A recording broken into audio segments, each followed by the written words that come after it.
It is my pleasure to have you join us on a fresh edition of a financial news magazine program, Business Trends, here on Galaxy Television. I am Tolu, Ajayi. Today on the show, our focus is the printing and publishing industry. It is believed that the print industry can create not less than 3 million jobs annually if properly encouraged. What are the challenges that the publishing industry is facing apart from piracy, which is common? The reality is that Nigerian publishers who wish to sell good quality books at reasonable prices are forced to print overseas. I sat down with an operator, Dr. Mrs Adesola Falaiye, Deputy Managing Director, AFCA Printing and Publishing Company Limited, to discuss issues, challenges, and prospects of the publishing and printing industry in this exclusive interview. Enjoy it. Deputy Managing Director, AFCA Printing and Publishing Limited, Dr. Mrs Adesola Falaiye, thank you very much for sharing your time with us on Business Trends today. Good afternoon. Thanks for having me. Let me start by asking you, how in your view did the printing industry fare in the outgone year 2017? In 2016, just like every other sector in the Nigerian economy, we had imbalance in the economy. We had fluctuation in the foreign exchange, and that really affected businesses all over.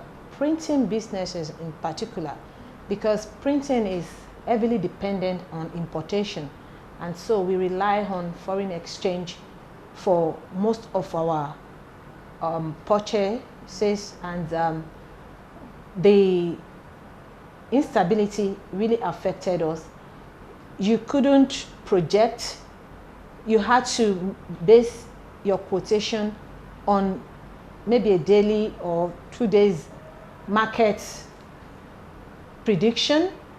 You couldn't plan, and so we were really affected. And customers, though they knew what was happening, were not really cooperating, because you don't want to pay more for what budgets were made at the beginning of the year.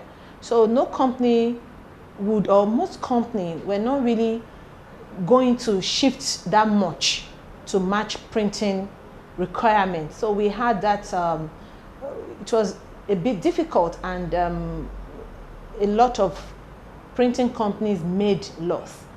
In 2017, there was a bit more stability. It wasn't that stable, but it was better than 2016. And coming into the new year, it seems we're experiencing a little more stability in terms of the foreign exchange, and we hope we will be able in the nearest future, in the next few weeks, few months, to say for the next 3 months, this is what the market is going to be, and that's what we look forward to. But we didn't have it funny in the last few years. Now, despite the viability of the printing subsector, there are still notable problems such as high cost of production, cost of doing business generally, low profit margin, and of course, low cost of print jobs. Nigerian printers are also disadvantaged by all of this. What do you think is the best way out of all of this? Okay, you cannot isolate AFCA from the problems the printing industry is facing. Like I mentioned a few minutes ago, that printing in Nigeria is heavily dependent on importation. About 95% of what we use, we import, from the paper to the other chemicals to other raw materials. What we have readily available, I can say, is maybe the human power. So because of this, we don't have control over what happens in the industry. We are being controlled by outside forces. And so we import papers, for example, from the Asian countries. They have that edge over us because they control what we buy and what we sell. And we've not really fared well because of that. Now, narrow it to AFCA. AFCA is an international company. Whatever quality you can get anywhere in the world, you can get in AFCA. In fact, better quality. And we operate in an industry where everybody wants to pay the same amount, or everybody wants a very good quality for the same price you can get in every other company. Let me tell you that printing industry in Nigeria is quite vast. We have a lot of printing houses in Nigeria at low scale, at medium scale. Only few companies operate at high scale, like AFCA. In AFCA, it's a one-stop shop. You have your printing section, you have your finishing section, you have your light packaging section. You have everything in one. So you don't have to print and take it elsewhere. Only few companies can give that kind of service in printing industry in Nigeria. Now, for people like us that have such large-scale industry, we're competing with people that have smaller equipment. It's not so easy. But one thing we're sure of is our quality. And our clients that would usually take their printing abroad, they are recognizing that, okay, they have a place in AFCA and maybe few other places, but I assure you, AFCA is the best place to be when you think of abroad, when you think of international. AFCA would offer you that. Now, what is the low point of this is that you want to pay the same thing you pay next door. And I keep telling people that quality comes at a cost, but that not being a disadvantage factor, if I can use that. We have been able to work with our clients, to work with their budget, to partner with them, to achieve what they want to achieve at the cost they can afford. So AFCA goes beyond just printing. We actually consult, we partner with so we've been able to say forge ahead in the difficult situation we found ourselves in printing industry in Nigeria by applying other expertise that we could offer apart from printing. Now, what is your view about made in Nigeria printing products? Do you think, of course, they're on the same level with printing jobs done outside the shores of Nigeria?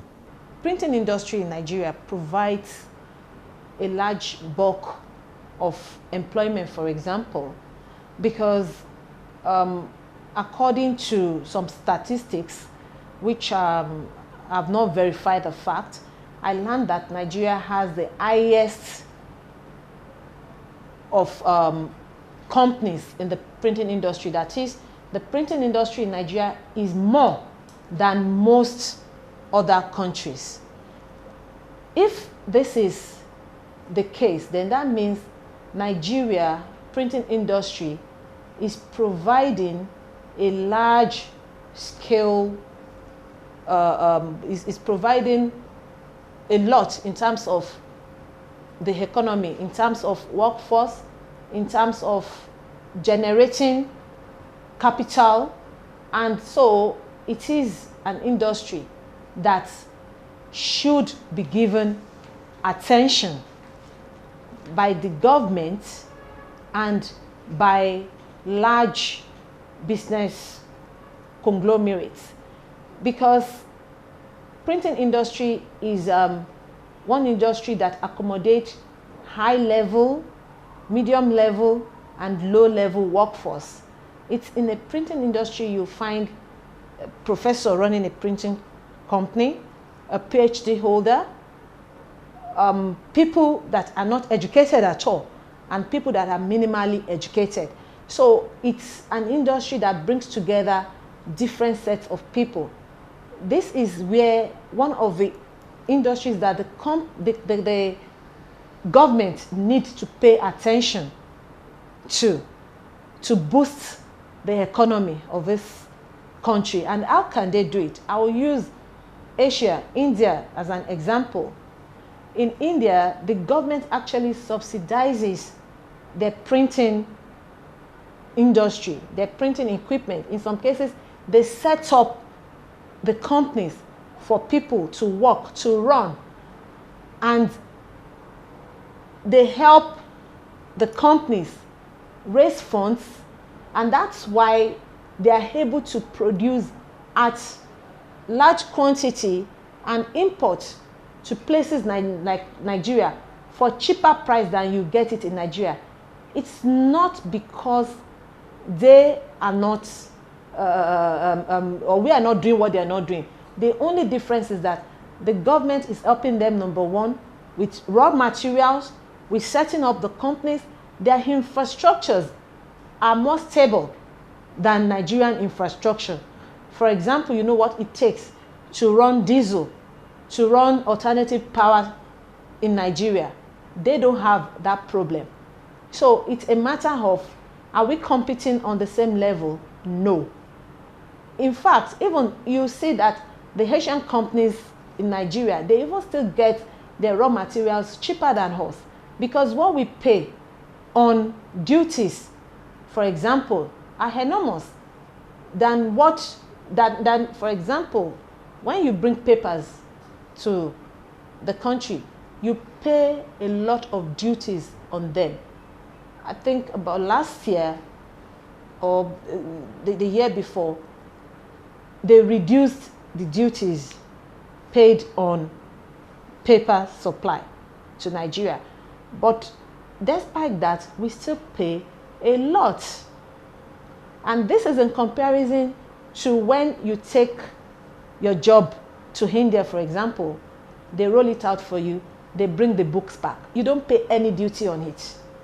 So the publishing houses, for example, they find it easier to print their books abroad and ship it to Nigeria than print it in Nigeria. So it's not a matter of whether the quality of Nigeria is inferior. It is a matter of their business people, what would pay them more. They only realized their error or their folly when the foreign exchange, like I said, went up, and they couldn't get foreign exchange to come to produce from there. Some of their goods and bring them in. That was when they looked inward more to say, okay, companies like ours are here. Let us see what we can do together. That is not to say they are not printing with us. I can assure you that we print for almost all the publishing houses in Nigeria. But what percentage? What percentage do they print here? What percentage do they take abroad? If we can have the same advantage that those people abroad have, you know, in terms of government subsidizing the industry, in terms of infrastructures being on ground to run this business, in terms of having access to major amenities to run a company, then the industry, the printing industry in Nigeria will fare better. Because I want to assure you, and I say this with all sense of responsibility, that we've got the expertise to run big, massive projects in Nigeria. I don't want to mention names, but when you take a roll call of people in the printing business, they are not people to joke with.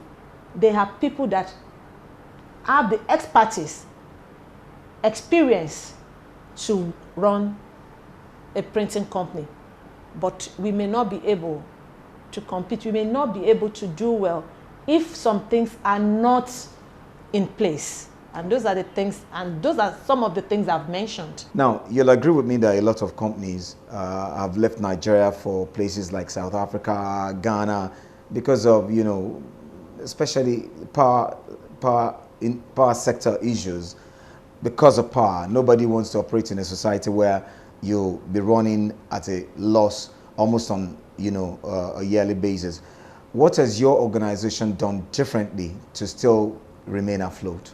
When it comes to power being a major drive of the economy, I would say that no one company can actually drive the crusade, if I may call it, to make things better, because it's a social amenity, it's a communal responsibility, if I could say that. So most people still go back depending on the general infrastructure provided by the government. And you know, in Nigeria, it's the power is structured in such a way that you don't have the power to generate, to transmit, and to distribute in one person. So my company may not be able to say, this is what we are doing. So that means we are taking the job of the government, which we are not even empowered to do. But what we have done to reduce costs in this regard is that we have partnered with experts in such a way that we have reduced wastage when it comes to power usage. Our machines here are computer, they're like computers. You cannot afford for power to go off. So we have, and of course I'm sure a lot of companies in the printing industry are adopting the same